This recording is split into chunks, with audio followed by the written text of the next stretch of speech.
Привет, меня зовут Михаил, и сегодня я, как видите, снова не дома, а в зале полном бочек. Я в гостях у Ольги Аурсалиди, главного винодела Шато Пино, там Новороссийск, 8 километров, да? Да. А мы здесь, на склоне горы, здесь гора Колдун. Почти 300 метров над уровнем моря. 300 метров над уровнем моря.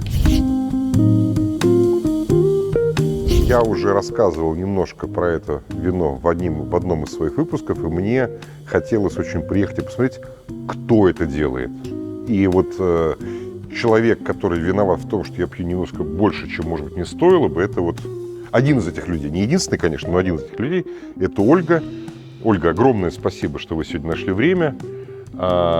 И я надеюсь, что вы сегодня расскажете про вот эту чудесную винодельню. Но сначала я, конечно, хочу рассказать, чтобы вы рассказали про это вино.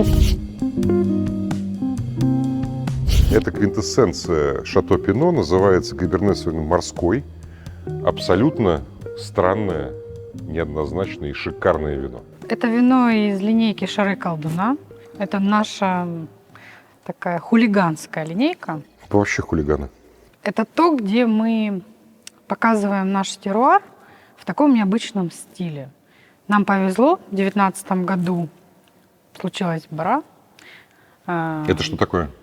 Бара – это ветер, который с моря мелкими каплями принес нам То есть соль. ветер с моря дул. Это были последние 15 тонн, которые остались на виноградниках, когда случился этот ветер. Срывает крыши, валит заборы. Вот. Колдуну-то шара не оторвало, я надеюсь? Нет, там все на месте. И мы пришли, часть винограда была почти на земле, и в таком легком, как от пыли, соли. Оно было в соли. Мы были удивлены, думали, что же с ним делать. Но решили, что мыть мы его не будем. И отдавать детям тоже не будете. Давать детям не будем. Мы решили его переработать как есть и посмотреть. Так, ну и что получилось? Все произошло таким образом, что это вино как нельзя лучше отразило наш теруар.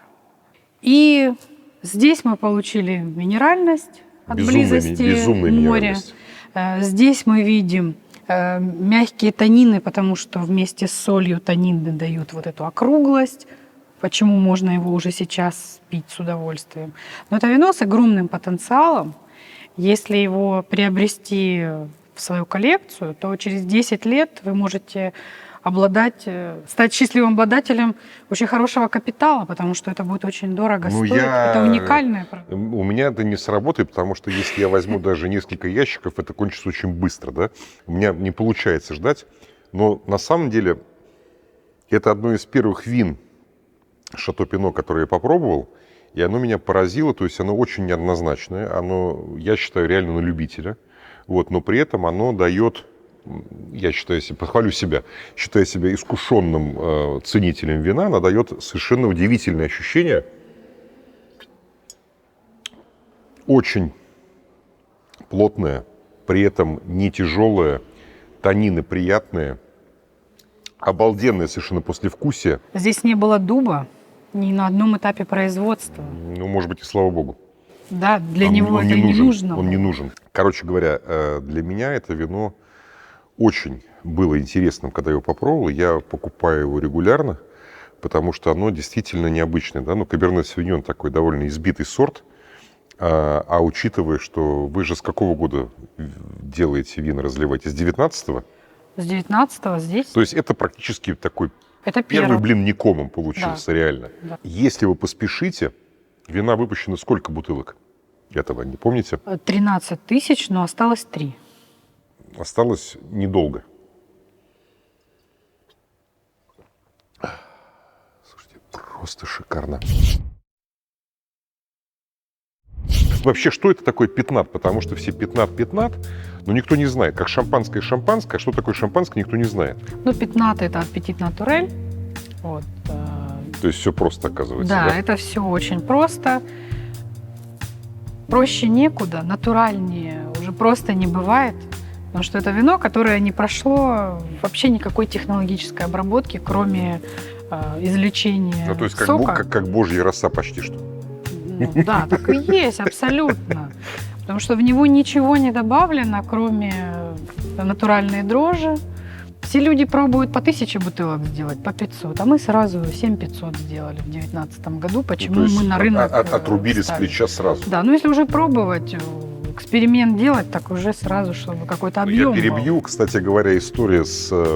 Я поездил тут, где-то поговорил с виноделами тоже в Краснодарском крае. И все так, когда говорят, что я еду в Шато Пино, все говорят, ну да, они хайп-то поймали на пятнате. Хотя это не хайп, это просто был такой взрослый риск, да? Нормальный Да, это бизнес-риск. был взрослый риск. В 2019 году это был наш первый сезон. Ну и все. Ну и с чем 15? Я понимаю, что, ну, лично я свои впечатления скажу, да, то есть для меня это прекрасный аперитив. То есть я не могу сказать, что это замена шампанскому настоящему, там, крутому, французскому, да. Но если говорить там про Кадельбоско, про какие-то такие там креманы и так далее, то есть мое мнение, что 15 интереснее, богаче, ну, извините за это слово, вкуснее, да, вот, ароматнее. С чем? То есть это хороший аперитив, да, то есть это реально там... Классный аперитив – это отличное сопровождение морепродуктом любым. Это очень игривое, очень яркое, очень выражающее сорт. Если мы сейчас говорим о пино-нуаре, то это мега-ягодное, это клубника со сливками, это красная смородина в аромате, которая выпрыгивает и достает вот до Раскрывает мозжечка. чакру, даже если фольга... Ты понимаешь, что от одной бутылки мало, их нужно выпить 4. И чем оно интересно, от него не будет болеть голова, в нем совсем нет серы. Традиционно используется сера как антиоксидант для того, чтобы помешать работе бактерий, чтобы дать возможность дрожжам правильным работать, вырабатывать нужные ароматы и не получать летучую кислотность высокую, то есть ноты уксусной кислоты. Да? Используется в виноделии всегда сера. Мы используем серы очень мало, потому что мы очень активно используем холод и инертные газы. А в пятнатах их просто общее количество серы 30 миллиграмм на литр. А обычно в вине сколько? Ну, в шампанских винах, в игристых разрешено до 200. То есть это, можно сказать, что ее там нет совсем. Французы нас травят, и только русские вина заботятся о православных, и поэтому делают их без серы. Черти негодуют. Да? Не было фильтрации, не было оклеек, не было ничего, кроме ферментации, которая начиналась вот в такой емкости, в нержавеющей, а закончилась в бутылке. То есть в определенный момент заливался бродящий сок в бутылку, там заканчивалась ферментация и... Знаете, что-нибудь такого, что я не смогу купить ни в Москве, нигде? Можно что-нибудь попробовать? Ну, не знаю, как насчет не купить. Я думаю, что, в принципе, Ну, если что я не хорошо видел. поищите... Ну, ароматы наши видели? Нет. Сюрприз! Что это такое? И, как всегда, у Шато Пино необычные, скажем так, этикетки. Очень почему эта женщина курит так много табаку? Это розовое вино, которое уходит в медный цвет, но это такое розе в мужском стиле. Так, подождите, про мужской стиль. Минутку сексизма можно? И вообще есть теория, что женщины не способны на некоторые профессии. Интересно. И вина, которые делает Шато Пино, они, на мой взгляд, очень такие брутальные, серьезные. И ты никогда не подумаешь, что такая прекрасная женщина является тем человеком, который все это устроил. Как? Это вы, типа, боретесь со стереотипами или просто вы умнее, чем другие мужики многие? Нет, просто Слушайте, нет. винодел женщина – это всегда женщина с мужским характером, поэтому это видно То в есть винах. вы и коня на скаку можете остановить, вообще да? В этом легко. вам идея для следующей этикетки. Вообще легко. Прошу обратить внимание, маленькая розовенькая улиточка. Тут очень... Вот эти нюансы, да, они говорят о том, что люди Опа, еще кое-что. Да, мы декантируем, да? Эти нюансы такие, вот это вот, да, они говорят о том, что люди любят то, что они делают, им прикольно, а еще, конечно, в Шато Пино я обожаю их этикетки. Я об этом много думал, и ваше вино, оно для меня, как для потребителя, непрофессионального, характеризуется таким словом, в английском языке слово «фанки», да? То есть это, ну, слово «фанк» мы все знаем, да, стиль музыки такой очень жизнеутверждающий, а фанки — это такой, как бы, по-русски это не передать, да, то есть это какое-то такое прикольное, клевое, необычное, да, и мне очень нравится в этикетках, что ты когда смотришь на этикетку, ты думаешь, покуролесим сегодня. Слушай, цвет какой? Значит, что это такое? Это 100% пино-гри. Сделано в Да стиле, ладно. сделано в стиле оранж. Пино-гри – это розовый цвет. Хотя он относится к категории белых, но ягода все равно окрашена в розовый цвет. Если мы быстро сок извлекаем, отжимаем из ягоды, он белого цвета. А если мы оставляем его на ягоде, то есть на мезге, а если мы еще не просто оставляем, то есть мацерируем, а если мы еще избраживаем, ферментируем на ягоде, то приобретает вот такой медный цвет. Но это только даст пино-гри. Ромата – это стиль. То есть вино из пино-гри в этом стиле называется ромата. Хватит мучить, уже наливайте. Его делают в Италии. В России этого не сделал еще никто. Мы первые.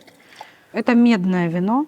Ну, то есть это не оранж, да, типа этот? Это стиль, это Похоже, да? технология оранж, только из пино-гри. А по аромату это вот должно быть как сатерн? Значит, что характерно для этого аромата? Это разнообразие фруктов, это хюмидор, Бомба. это табачный лист, это дорогое старинная мебель. Слушайте, ну это... Это мужской парфюм. Это большое разнообразие. Во время декантации, чем дольше в бокале находится это вино, тем оно все больше раскрывается разными оттенками. Ну, аромат мне напоминает хорошие старые сатерны. Цвет, стесняюсь сказать, советского портвейна. Нет, это медный цвет, это хрестоматийный медный цвет. Это... Вкус великолепный. Вкус свежее значительно, чем ты ожидаешь от аромата. Я понимаю, что оно будет очень питкое, что оно будет очень хорошо сочетаться с едой, причем я подозреваю, что с любой едой. Я думаю, что это интересно будет с азиатской кухней. Кстати говоря, тема про кухню тоже, да, потому что ведь все же мучаются, с чем есть китайскую кухню, индийскую кухню, потому что она убивает специями и своей ароматикой любое нормальное вино. И, ну, то, что я вот обычно делал, там, я очень люблю гевростраминеры, французские, эльзасские, немецкие, да, там, с азиатской едой. Или какие-то такие насыщенные рислинги, да, но я подозреваю, что это, конечно, будет бомба. Это какого года? 20-го? Это все 19-й. А, это 19-й же год. Да? 20-й еще у нас не вышел, еще в емкой. То есть вы его только выпускаете, вы его только... Это сейчас уже активно на рынке. Это тоже было... Это все И сколько бутылок? В районе 5000 бутылок. Всего 5000 бутылок. И сколько это стоит? Ну, это где-то, примерно, наверное, 1200, наверное, на полке. Тема такая. Вино, которое выпущено тиражом 5000 бутылок, на полке магазина за 17 евро. И причем, учитывая, что это не говно, а очень-очень хорошее вино, это просто реальная находка. И это снова наши шары колдуна. Это наши эксперименты. Он продается у вас здесь, нет? Да, конечно. Придется брать. Мне в машину уже не влезет ничего. Я уже столько набрал, что не влезет в машину. Что делать? Надо менять машину. Ольга. Винодел, который делает волшебные вина Я никогда бы не подумал, у меня нету этих сексистских предубеждений, что женщина годится только на кухне и так далее, потому что я сам люблю готовить, я сам обычно на кухне время провожу. Это же кухня. Но это настолько... я вам про одно, а вы говорите, я пойду на кухню. Ну, нет, это Ольга кухня. делает обалденные просто вина. Мало кто вот эти разговоры, что это профессия для мужчин, это профессия для женщин, да, и там ее место у плиты, да, мое место у плиты, а вот ее место как раз здесь, потому что такие вина мало кто умеет делать. Я очень всем рекомендую, я страшно счастлив, что я к вам попал. А давайте, дарите мне подарок какой-нибудь. Я даже знаю, что я хочу. Вы мне сказали, что через 10 лет Каберне Савиньон морской принесет мне много-много денег. Но если я просто куплю ящик или там бутылку, я его выпью, наверное, там, через неделю в Москве с друзьями. А если у меня будет повод его хранить, то я, наверное, его прохраню какое-то время. Подарите мне бутылку с вашей росписью. Мне будет это безумно приятно и безумно я буду доволен. Можно? Конечно. Давайте. Тогда я поставлю дату, когда ее нужно открыть. О, Согласна? да, я вам пришлю в Инстаграме. Через 10 лет? Надеюсь, доживем. У нас сегодня какой? 21 год. 21-й, 31-й. 31-й, да? Доживем ли мы? А сегодня 9-е? Сегодня, не даже если 9. Давайте. Так, мне придется жить долго и счастливо, потому что только 9 апреля 1931 года я смогу узнать... Доживу оно или нет, да? Это тоже, В том числе. Ольга, огромное спасибо. Я просто счастлив от знакомства. Спасибо огромное. Пошел обедать.